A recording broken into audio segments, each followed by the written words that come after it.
Atenção! Em 5 segundos, para mais de 100 municípios, Jornal Band Cidade.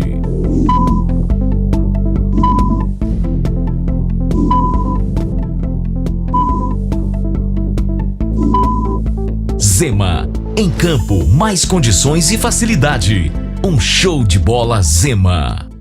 Ministério Público de Uberaba investiga quadrilha suspeita de pertencer à facção criminosa do primeiro comando da capital.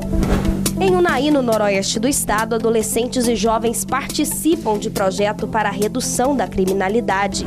Projeto de lei deve regulamentar o uso de calçadas por proprietários de bares, restaurantes e similares. Termina nesta semana o prazo para vacinação contra a gripe em Uberlândia. E os detalhes da 80ª edição da maior festa de gado zebu do mundo é a Expo Zebu. O Band Cidade já está no ar.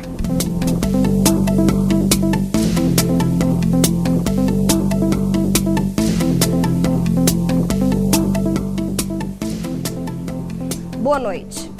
O Ministério Público apresentou denúncia contra um grupo que atuava em Uberaba. Esta é a primeira vez que se fala de forma oficial na atuação do PCC na cidade. 41 pessoas foram presas em setembro do ano passado e foram acusadas por integrarem uma organização criminosa. Se condenados, a pena pode chegar até 15 anos de prisão. Na operação em setembro do ano passado, 9 desses acusados foram presos. Diversos materiais apreendidos tinham a logo AF, em referência ao bairro Alfredo Freire. Na internet, o grupo mantinha uma página na rede social, onde demonstravam por meio de imagens e comentários que comandavam o bairro.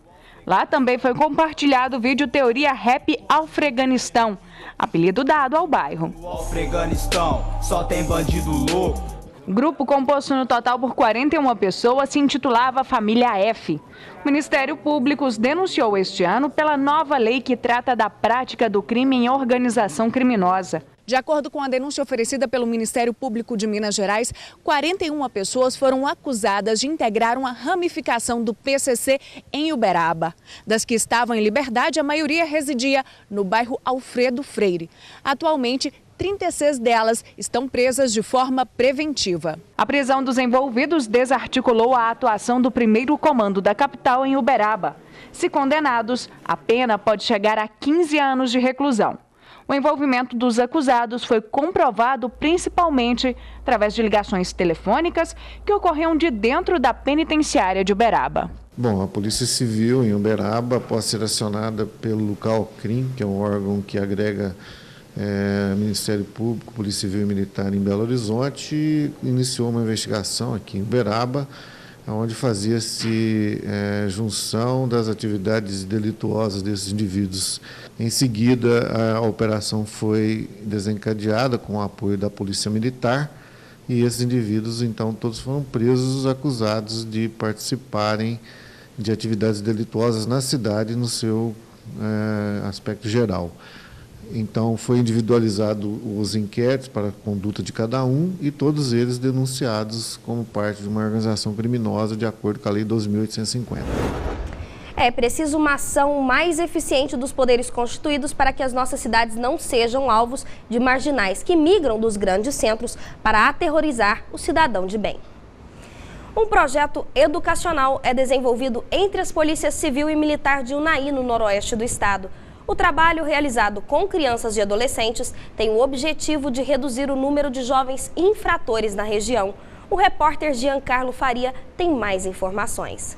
O Conselho de Segurança Pública de Unaí, juntamente com a sociedade organizada, estão iniciando mais uma turma do PROAC aqui de Unaí. O objetivo é educar o adolescente hoje para não ter que puni-lo amanhã. Educar as crianças para não punir os adultos. É uma frase de Santo Agostinho e cai exatamente no que nossa realidade hoje brasileira. O que nós temos hoje de adolescentes infratores são exatamente aquelas pessoas que não tiveram qualquer base familiar ou que ainda tiveram base familiar aprenderam com aqueles que não têm o que é o desrespeito ao seu próximo, o desrespeito ao seu semelhante. O papel fundamental do PROAC, essa doutrinação que acontece, uma doutrinação positiva, extremamente válida, forma verdadeiros cidadãos. O que nós temos hoje é uma quantidade de informação positiva, correto? Por uma essência de trabalho das pessoas envolvidas com esse projeto, que propiciam a esses alunos o que é uma oportunidade de serem alguém amanhã, de serem de fato cidadãos brasileiros. Dos mais de 200 adolescentes inscritos, 45 foram selecionados para iniciar a turma de 2014. O programa Adolescente Cidadão PROAC baseia-se na aproximação entre a polícia e o adolescente em situação de risco social por meio da promoção de atividades no próprio quartel da Polícia Militar. São jovens ainda que não entraram no mundo do crime, mas a gente fazendo essa sindicância, a gente verifica que o meio que ele está vivendo, às vezes o ambiente, é propício para ele se tornar um menor infrator. Então, antevendo a isso, a Polícia Militar criou esse projeto, que é o Adolescente Cidadão, que não é aquele adolescente que ainda cometeu o ato infracional, mas aquele ambiente ele é propício para tal. Então, a gente convoca esses adolescentes com a aquiescência dos pais, em complementação à escola regular, a escola rede pública escolar, a gente não substitui escola para estar matriculado no PROAC. Você tem que estar estudando, é simplesmente uma complementação dessa carga horária, onde eles vão ter noção de cidadania, ética, moral, enfim, de maneira de se tornar um cidadão realmente proativo na sociedade. Parece clichê dizer que a prevenção é o melhor remédio, não é mesmo? Mas muitas vezes a falta de informação dos pais e dos próprios adolescentes é o principal motivo para que eles se envolvam com a criminalidade. E o pior é que isso acontece cada vez mais cedo. Daí a importância deste tipo de projeto.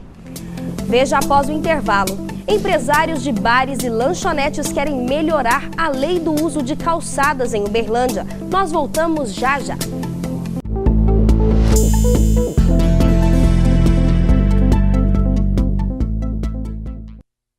Donos de bares de Uberlândia se reuniram hoje na Câmara de Vereadores para acompanhar a discussão do projeto de lei que propõe uma mudança na utilização das calçadas dos estabelecimentos comerciais. A discussão é bem antiga. Mais de 4 anos que a gente está junto nessa luta, entendeu? São contrários a esse 1,75 m e favoráveis ao 1,20 m, que vai atender todos os bares e que a gente consegue atender também os pedestres, a locomoção dos pedestres tranquilamente. O Código de Posturas do município determina que o comerciante deve respeitar um espaço de 1,75 m da calçada para a instalação de postes de iluminação, cestos de lixos, árvores e a circulação de pedestres e deficientes físicos. De acordo com os comerciantes, isto está fora da realidade e a discussão foi parar na Câmara de Vereadores. Nós não podemos de maneira nenhuma impedir o direito de ir e vir, nós não podemos atrapalhar de maneira nenhuma a pessoa com deficiência, que ela tem o direito de ir e vir, o cadeirante. Então 1,20 m é suficiente para ele passar e andar. Não tanto suficiente, mas ele passa. E o restante do passeio, nós vamos contemplar o dono do bar, onde ele possa não fechar o bar, continuar a sua atividade trabalhando. Os donos de bares questionam a metragem que é reservada para a faixa de serviço da calçada. Respeito todo mundo, respeito o pedestre, né? Respeito o cadeirante, mas preciso do espaço da calçada para me colocar as minhas 3 mesas e minha churrasqueirinha. Hoje, muitos comerciantes estão sendo multados por desrespeitarem a legislação. E segundo o vereador Celso Santos, mais de 20 bares estão interditados.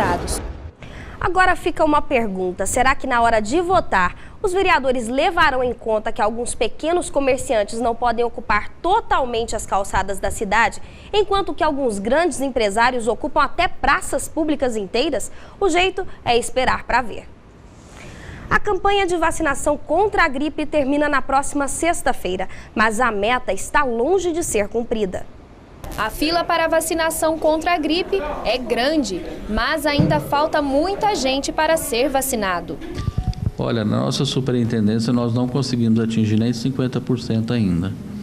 As vacinas estão à disposição nas unidades de saúde dos nossos 18 municípios. Nós temos aí 4 dias para terminar. Nós não temos ainda nenhuma sinalização do Ministério da Saúde que vá prorrogar. Então ela termina na sexta-feira. Então eu peço aqui, dentro daquelas faixas etárias que todo mundo já sabe, para que elas procurem o serviço de saúde o mais urgente possível para poder se vacinar. A campanha de vacinação termina nesta sexta-feira, mas até agora apenas 44% do público-alvo foi vacinado nos 18 municípios da Regional de Saúde de Uberlândia. A meta é atingir 203 mil pessoas. O aposentado Evandro não deixou para a última hora e garante que a vacina combate a doença. A importância é que o resultado, né? Todo ano eu vacino e faz tempo que eu não pego gripe. Eu acho que é muito importante. Todo mundo via que o resultado é satisfatório. Essa mãe não importou com o choro dos filhos. Ela diz que a vacina é importante porque eles já frequentam a escola. Eu acho que é melhor a gente imunizar eles do que depois ter que tratar, né? É mais difícil, criança doente, e ainda mais os meus que vão para a escolinha. Então eu prefiro trazer e vacinar. Mesmo que eles se sintam aqui e chorem, eu prefiro vacinar. Com a chegada do inverno, aumentam os casos de doenças respiratórias. Idosos e crianças são mais afetados pelo clima. Maria José tem 2 filhos. O mais novo começou a passar mal assim que o tempo mudou e esfriou com a chuva. Ele começou a chiar bastante, vomitava, não conseguia respirar. Respirava só pela boca, nariz entupido, mas escorrendo bastante e febre. A bronquiolite é apenas uma das doenças que chegam com o inverno. O pneumologista Wilson Rocha Filho aponta uma outra série de doenças com o período mais frio do ano. O quadro gripal, o quadro catarral persiste por mais de 10, 15 dias.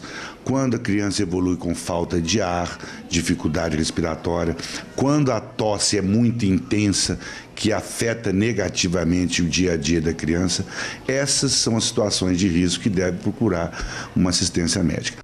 Os hospitais têm um aumento de 20% quando chega o período de inverno. Nem sempre medicamentos caseiros resolvem. Na maioria das vezes não precisa de medicação nenhuma. Existe uma tendência de supermedicar essas crianças, às vezes dando antibióticos com muita frequência e de forma desnecessária. Na maioria das vezes, lavar o nariz com soluções salinas, um remédio para febre ou um simples antigripal é mais que o suficiente. A prevenção envolve cuidados diários, como evitar contatos com fumaça de cigarro, poeira, mofo nas residências, pelo de animais e ambientes fechados também contribuem à propagação do vírus. Crianças e idosos devem tomar a vacina da gripe, que já está disponível nos postos de saúde.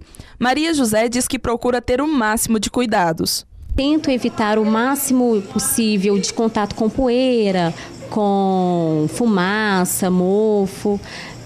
Quando a crise ataca, eu deixo uma toalha molhada na porta, um balde de água, alguma coisa para umidificar o ar. Como vimos na matéria, o clima seco e as mudanças bruscas de temperatura contribuem para o aparecimento de algumas doenças típicas da época mais fria do ano. E amanhã, Gabriela Almeida, como fica o tempo na região? Boa noite para você. Boa noite, Larissa. O tempo não ajuda muito quem sofre com alergias e doenças respiratórias. É que uma nova frente fria se aproxima da região sudeste e as temperaturas caem durante a madrugada e sobem bastante à tarde, o que é considerado normal nesta época do ano. Veja os detalhes agora no mapa. O sol predominará na maior parte de Minas Gerais, porém, no decorrer do dia, a nebulosidade aumenta no Triângulo, Oeste e Sul do estado. As temperaturas ficarão em elevação e o tempo permanecerá ligeiramente seco, com índice de umidade relativa do ar em torno dos 30% no período da tarde, principalmente nos setores Noroeste, Norte e parte do Centro. A 80ª edição da Exposebu será destaque aqui no Band Cidade após o intervalo. Nós voltamos já.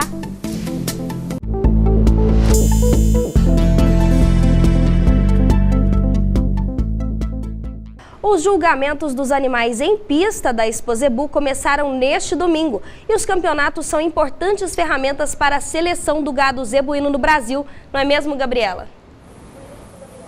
Isso mesmo, o objetivo dos criadores é garantir uma boa classificação no ranking nacional e valorizar seu rebanho.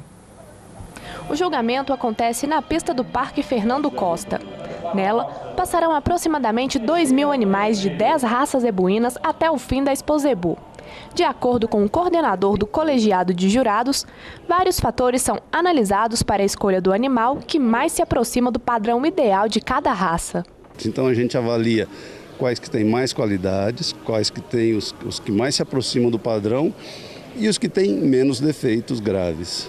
Este é o segundo ano em que Marcelo Antônio, criador de gado há aproximadamente 20 anos, sai de Aparecida do Taboado, no Mato Grosso do Sul, e vem até Uberaba para participar da Expozebu. Esse é o nosso segundo ano. Tivemos a grande felicidade em 2013 fazer a grande campeã nacional, que é talvez a vaca mais linda que eu já vi, que é a Mufla FIV de Itabapuã. Esse ano, nas pistas, nós já tivemos 2 grandes sucessos. Nós fizemos a reservada novilha menor e a reservada novilha maior. O criador explica que o julgamento dos animais serve como um atestado de qualidade e que, além de trazer reconhecimento à raça, traz um grande retorno econômico. Isso trouxe, junto ao trabalho desenvolvido junto com a ABCZ, uma mudança estrutural até na nossa família, na nossa vida. Houve um envolvimento muito grande de todos os membros de casa para tornar a qualidade do nosso gado cada vez maior e, com isso, a nossa propriedade ser altamente rentável. Para dar continuidade no trabalho feito pelo pai, Ana Ártico faz faculdade de veterinária e busca informações sobre desenvolvimento e aprimoramento genético das raças. Para todos nós é muito importante esse desenvolvimento do gado, porque nas pistas a gente consegue desenvolver esse melhoramento genético. A gente sempre visa isso, que é muito importante tanto para a pista e acaba se desenvolvendo no campo, para todos os criadores, para todo o país. Inovação e melhoramento genético de bovinos leiteiros no Brasil é o tema do workshop que começou hoje no Salão Nobre da ABCZ. O evento vai até quinta-feira e faz parte da programação da Expozebu.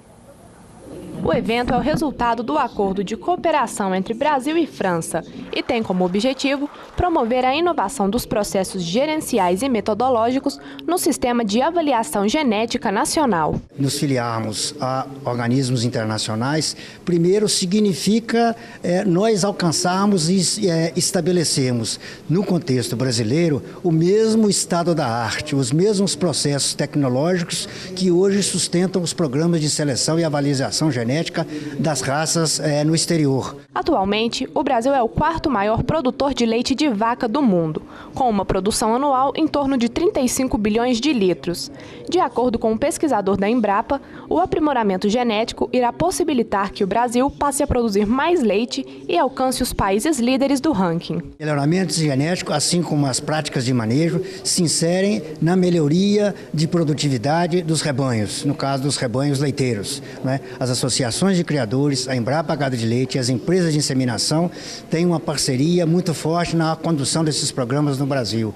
E o que nós queremos é estender essa parceria a outras instituições, as agências de extensão, de repente ao Senar, ao Sebrae, as cooperativas, as indústrias de laticínios, de forma que a gente possa constituir uma rede institucional que, de uma forma colaborativa, com maior intensidade e maior abrangência, nós possamos alcançar o maior número de rebanhos, inclusive a própria agricultura familiar. E na próxima quinta-feira, a Comissão de Política Agropecuária e Agroindustrial realiza uma audiência pública para debater a aplicação das leis florestais nacional e estadual. Na pauta de reunião também está a segurança no meio rural e o cadastro ambiental rural. A audiência começa às 2h da tarde no Salão Nobre da ABCZ. O Band Cidade termina aqui. Fique agora com as notícias do Brasil e do mundo no Jornal da Band. Boa noite para você e até amanhã.